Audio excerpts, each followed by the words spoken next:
Hello friends, welcome to the Seated Scribe, a channel where we discuss pens and writing, and I am Rudrashish Doctor. Friends, in this Wednesday's Revisit series, I take you to a pen which has been with me since 1999 and which defined the brand Sheaffer for me for the first time. A battle-hardened pen which has been with me without a hitch or fuss for 23 years. This pen is especially important for me because it shared with another Waterman pen the labor of the first draft of my handwritten doctoral dissertation. It has survived numerous falls, knocks, hits, and furthermore has developed a character of its own with my style of handwriting and use faithfully. A zero-maintenance instrument, it carries with it the honor of battle scars, for which my negligence is often to blame, but even today writes as wonderfully as it wrote in the year 1999. I do not know whether this version of the Sheaffer Prelude, marketed as Sheaffer Prelude 342 if I remember it right, in a medium nib, is readily available today, but I would recommend this pen blindly to anyone desiring a mid-range fountain pen that will faithfully stay around for at least a generation or if not more. Friends, let us now have a closer look at my 23-year-old first Sheaffer. This is the Sheaffer that I was talking about in my introduction. It was purchased as Sheaffer Prelude 342, and I never really knew at that point in time what the 342 implied, but nevertheless this was the pen that was purchased in 1999, and it's a medium heavy pen with gold trims, as you can see, and a brushed chrome steel cap and barrel.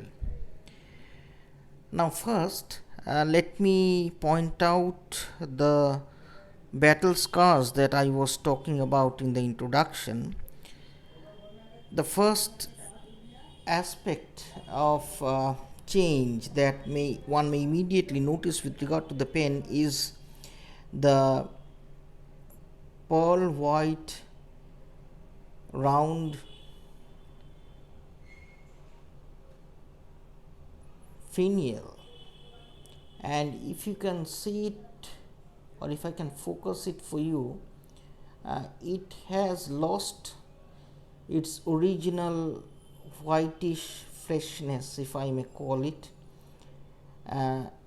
So has the white dot. As you can see, it's no longer white in color. These are two obvious changes that one may notice immediately if one is attuned to seeing Sheaffer pens. Now with regard to the finial, this, as you can see, is a two-step finial leading to the cap, which has an elongated slit through the middle, and it's not a spring loaded cap but an extremely functional one, and the inner side of the cap has developed certain stains on the gold trim or gold coat. So this is something, I guess, which more or less happens to every gold coated pen, especially in those parts which are not easily accessible to cleaning. So this is one change. The other change has happened in the gold band. If you can see it, this section of the band as well as the other end, that is this section, they usually remained in greater contact with the surface on which these pens were kept, and hence they have lost their coat. gold coat. So these are the two changes which immediately can attract anyone who has an eye for sheaffers. Now there are others, blemishes, if I may call it. One is at this point in time, which I guess has also developed in line with this part of the band, as well as one at this end. So I guess this is the part that remained in constant contact with surfaces whenever I kept this pen, and they developed some form of a patina, if I may call it, on the brushed chrome. The rest of the pen has some micro scratches which may be immediately apparent on closer sight, and at this end of the finial, it's not a separated finial, as you can see. It's just a continuation of the barrel. There is a dimpled mark here, which perhaps was a result of a fall from the table. I don't know whether I'm able to focus it for you, but nevertheless, these are all marks of honor as I would say. And once I open it, now this is not a threaded pen, this is clipped shut. The crisp sound of the clipping and shutting is lost. I now have a blunt sound, that is it, but nevertheless it shuts very securely. And if we look at the inner part of the barrel, I don't know whether the light is catching it. There are three separate jackets, which makes this section totally airtight when the pen is locked. And I have always found that this pen is ready to write and wet enough immediately on uncapping, even if I have kept it idle for a couple of days. So this is one aspect of the cap that I always found very, very useful. And now with regard to the pen, friends, the nib is a medium two-toned nib. The feed is plastic, and this is that characteristic Sheaffer two-toned nib.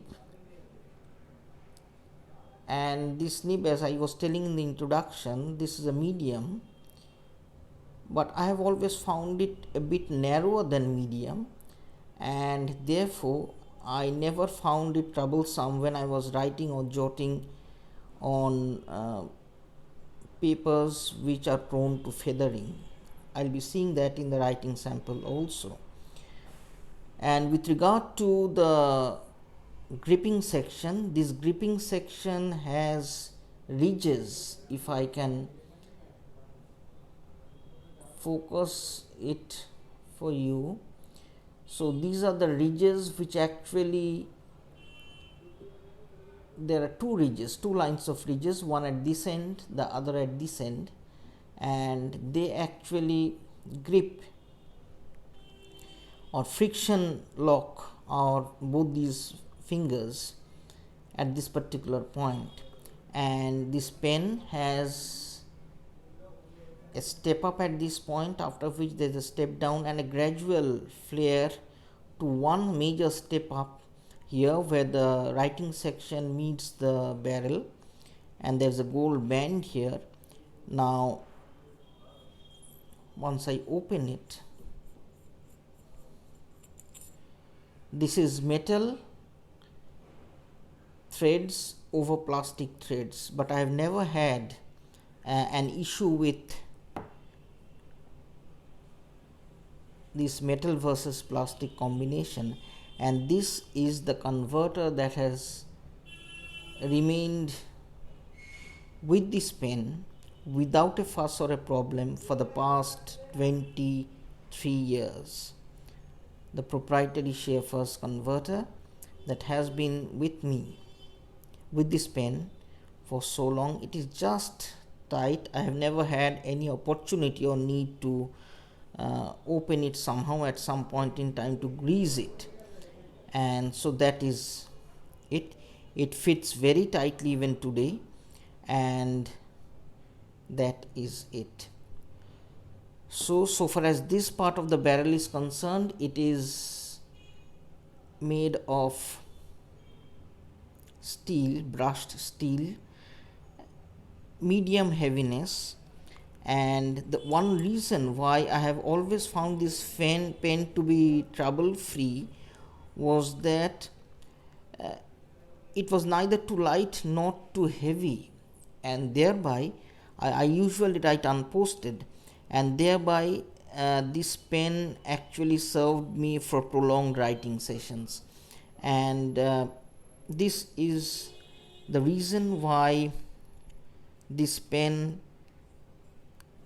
has been one of the favorites in my collection. It's a mid-priced pen, but nevertheless it has stayed with me very faithfully, and I still use it if I have a scope for a prolonged writing session or two.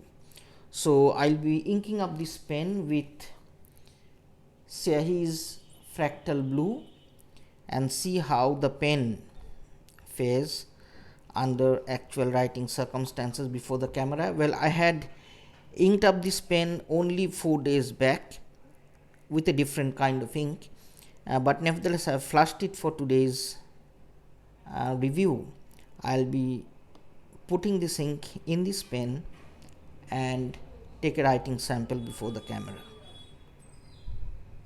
I have inked up this pen with Syahi's Fractal Blue, and I'll be testing this pen on an 80 GSM paper.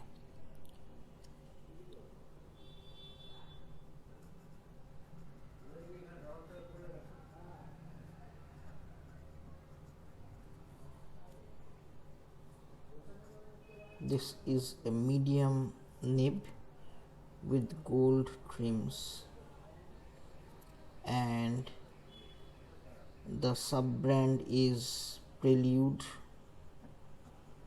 342. So this is the writing sample for you friends. It's medium wet, it's medium thick, and there's no feathering as I can see. And with regard to flexes, this pen is a fairly stiff nib. It's a steel nib over which there is a gold coat, but nevertheless I do not expect, I have never had an opportunity to test its flexibility, but it's a stiff nib. That is something which I know, and yes, there is no nib width variations of any nature. So this is not meant for calligraphic writing.